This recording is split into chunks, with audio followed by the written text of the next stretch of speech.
Funding for the Maddy Report is made possible by grants from Comcast, the Spencer family, Chevron, Community Health System, Harris Ranch Resort, Producers Dairy, Caleb and Desiree House, Valley Children's Health Care, and The Wonderful Company.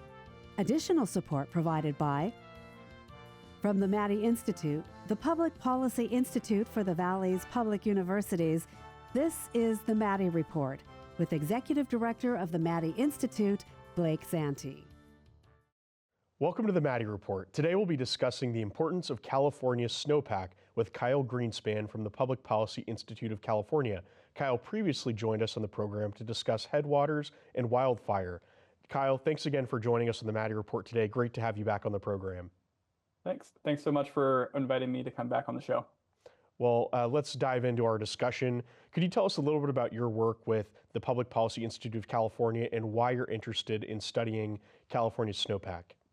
Yeah, so at the Public Policy Institute of California, we conduct independent, objective, nonpartisan research that with the goal of informing state policymakers in Sacramento and other decision makers around the state. And I'm a researcher in the Water Policy Center, where my colleagues and I conduct research on a range of natural resource topics.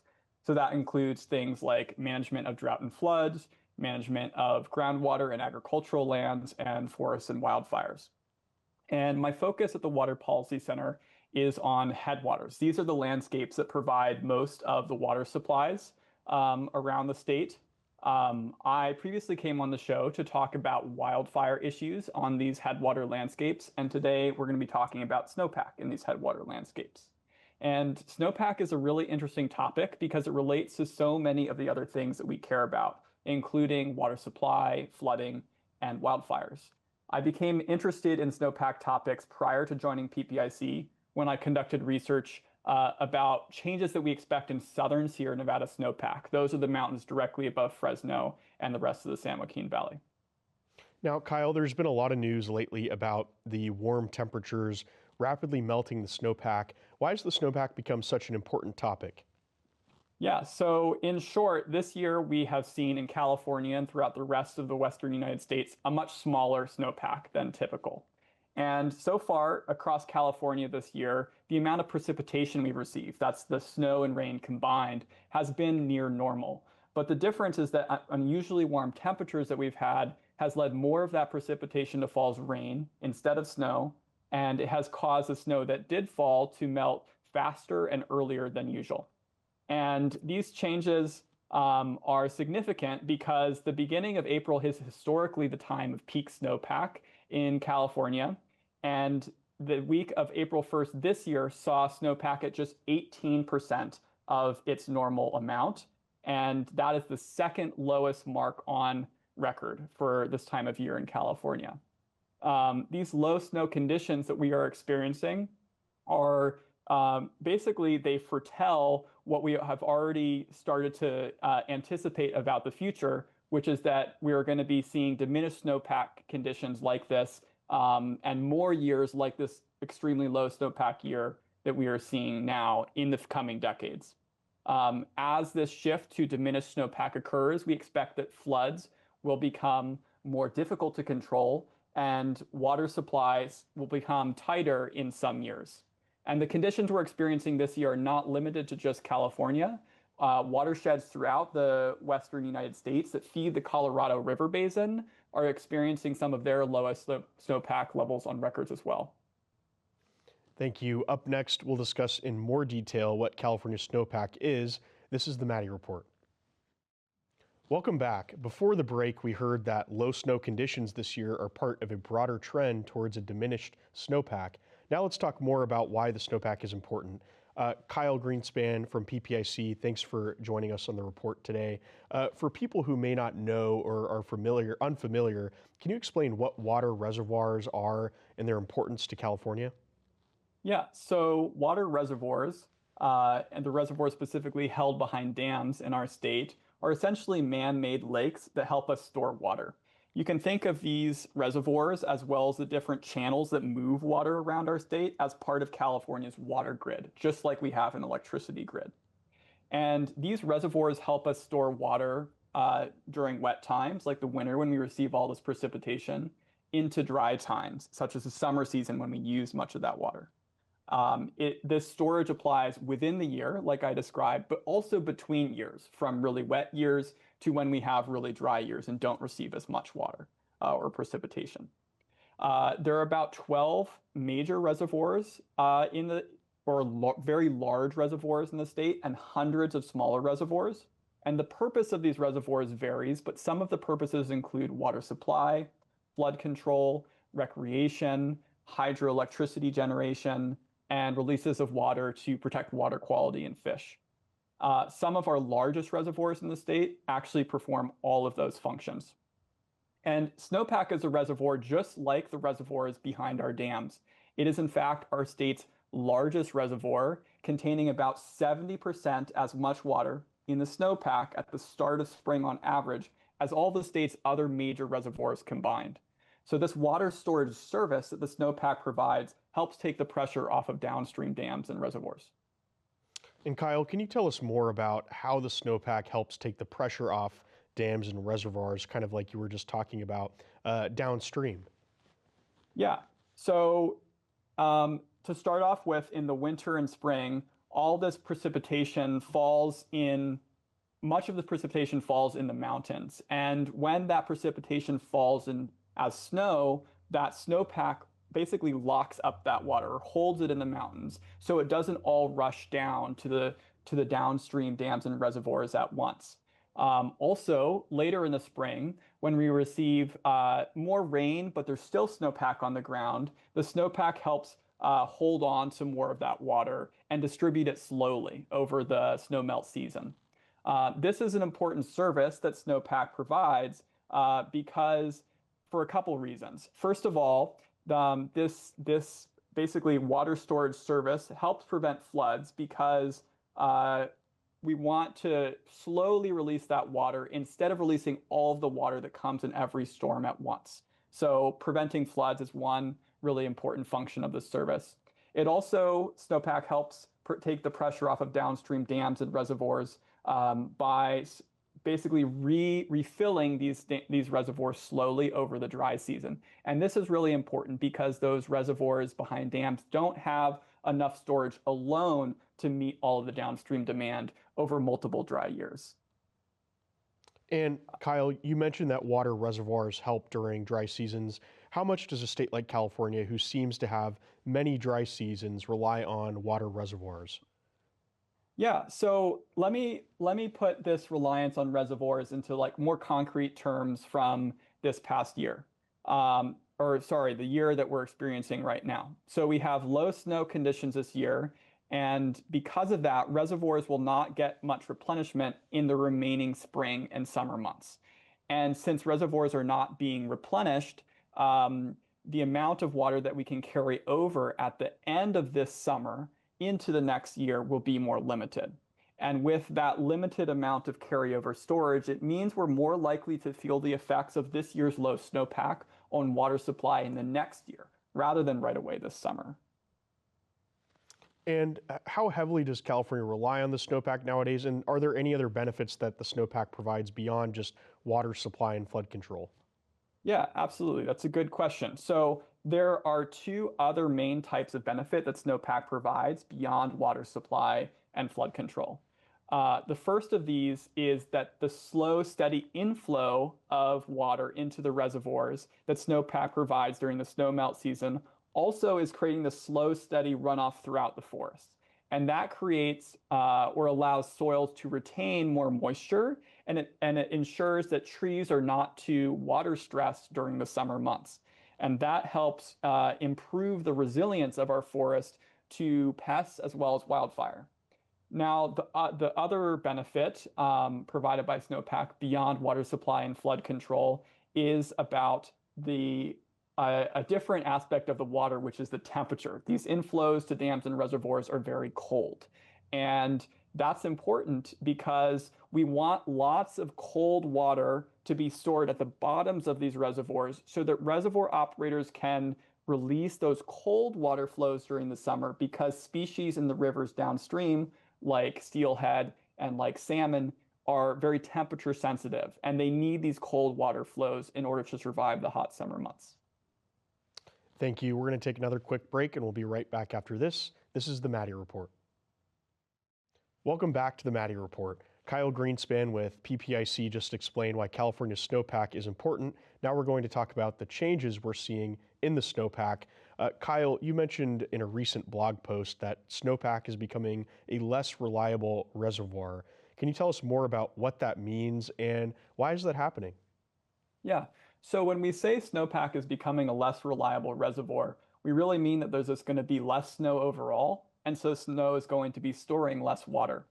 And this is important because with less water stored in snow, we're going to see a few key impacts. We're going to see, first of all, more of the precipitation that we get in the winter running off of these mountain watersheds during the relatively wet winter months.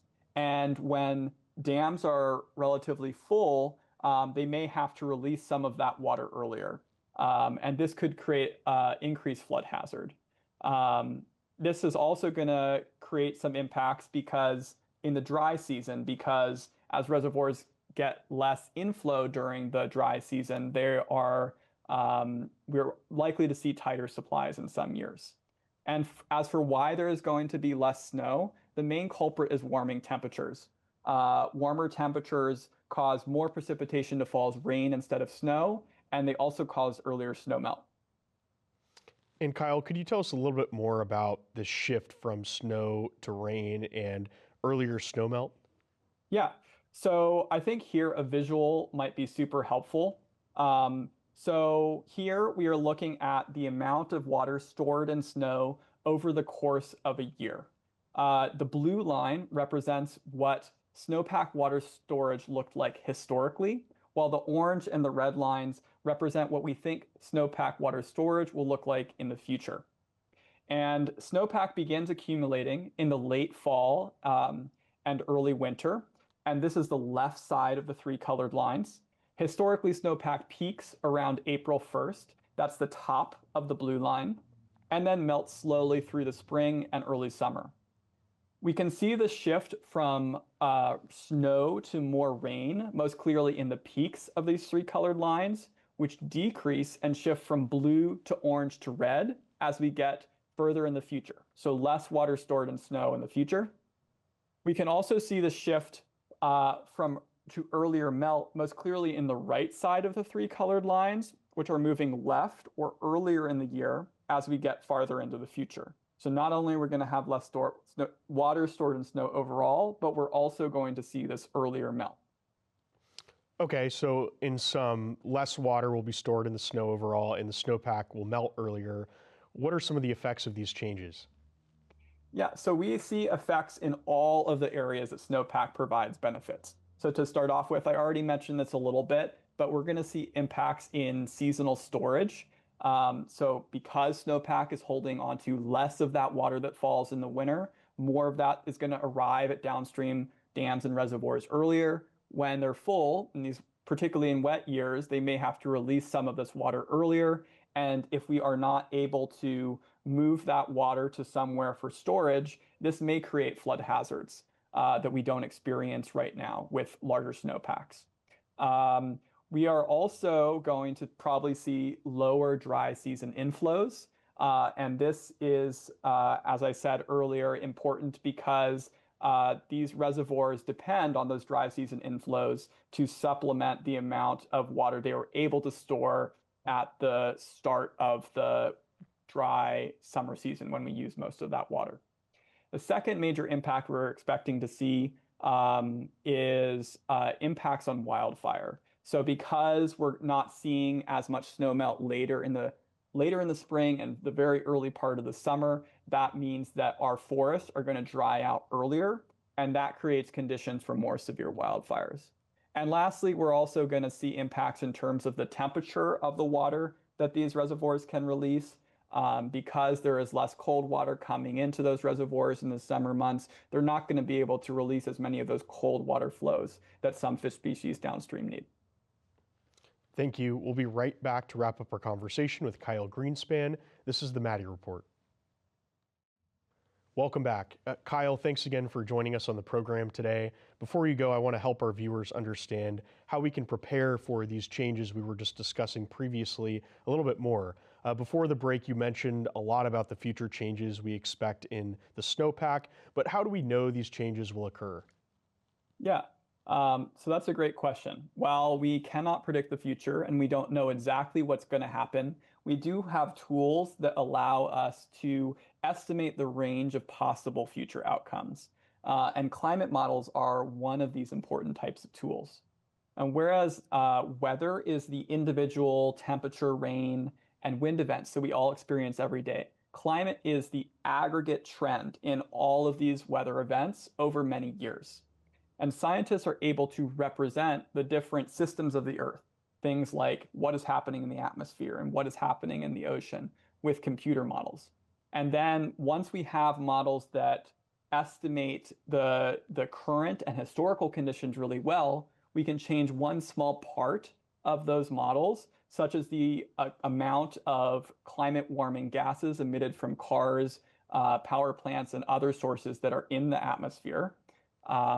And then we can see what does changing that one small part of the model do to other things that we care about, like temperature, like precipitation, and even like snowpack over the next many decades. And this ability to help us anticipate future potential outcomes also allows us to plan for a future with a different climate so that folks can better protect their families, their homes, and their livelihoods. And Kyle, you mentioned that climate models can help us prepare for the future. What are some of the key things that we can do to prepare for a future with less snow? Yeah, so I'll point to a couple key adaptations that we can make for this future with less snow. The first of these adaptations is joint management of surface water, like that water released from dams, with groundwater resources. And so since more water is expected to be released from dams earlier in the year, in some years, when folks do not need that water, crucially, storing that water in downstream groundwater basins presents an effective alternative since we can't store that water when the reservoirs upstream are already full. And this presents an excellent opportunity to replenish our dwindling groundwater reserves. But the challenge is getting the water into the ground fast enough, since much of this water is likely to arrive rather quickly in really big storms. The second change that we can make to our management in order to deal with a future with less snow is that we can update the way that we manage our reservoirs to better incorporate advances in weather forecasting. This is called forecast-informed reservoir operations. And this system allows reservoirs to fill more of their capacity because the operators of these dams and reservoirs can better anticipate when we are going to get big storms and make releases to make space in the reservoir only when it is needed. And previously, weather forecasts were not allowed to be used in reservoir operations, but now that is allowed, and a handful of reservoirs throughout the state have already implemented this system. So both of these adaptations require better management of really large storms called atmospheric rivers, which provide about half of California's overall precipitation and cause nearly all the flood damage in the state. So to sum up, by jointly managing our surface and groundwater resources, by implementing forecast-informed reservoir operations, and by using climate model data for planning, we will be better prepared to deal with not only lower snowpack, but the many different impacts of California's changing climate. Thank you. Kyle Greenspan, Public Policy Institute of California. Thank you for joining the Maddy Report today. It's been great to have you on again. Thank you. It's been my pleasure to join you on the show today. And thank you for tuning into the Maddy Report. To learn more about the Maddy Institute, visit themaddyinstitute.org. What makes a community thrive? How do we bridge the gap between government and policy and the people it impacts? The Maddy Institute was founded to answer questions like these, to create a link between government and the citizens it serves, and to inspire a new generation of leaders dedicated to public service. In 1999, the California legislature unanimously established the Maddy Institute in honor of former California State Senator Kenneth L. Maddy. Senator Maddy was widely respected for his commitment to bipartisan solutions and his dedication to the people of California's Central Valley.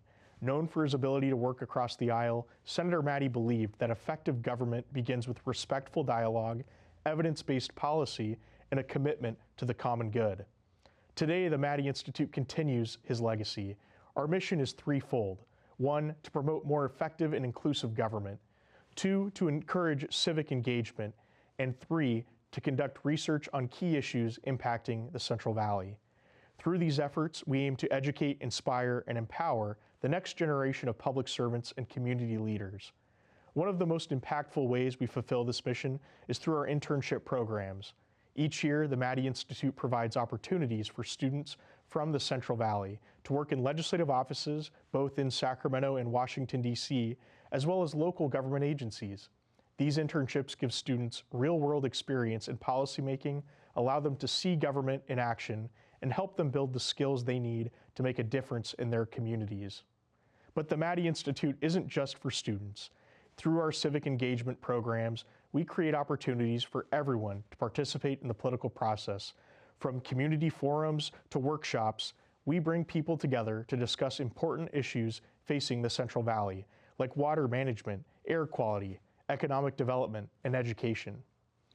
These events foster open dialogue, allowing citizens to engage directly with policymakers, experts, and others, creating a stronger and more informed community.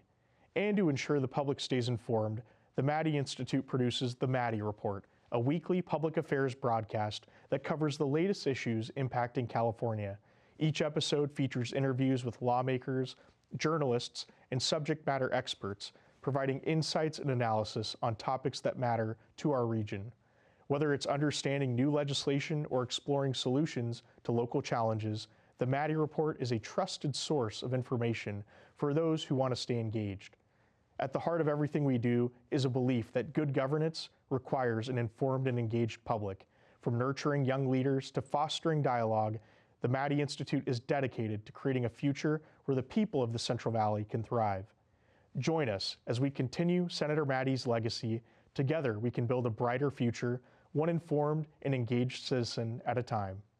The views expressed in the Maddy Report are those of the individuals participating in the program and do not necessarily reflect the views of the Maddy Institute. If you'd like to share your thoughts about today's episode of the Maddy Report, please visit our website at maddyinstitute.com.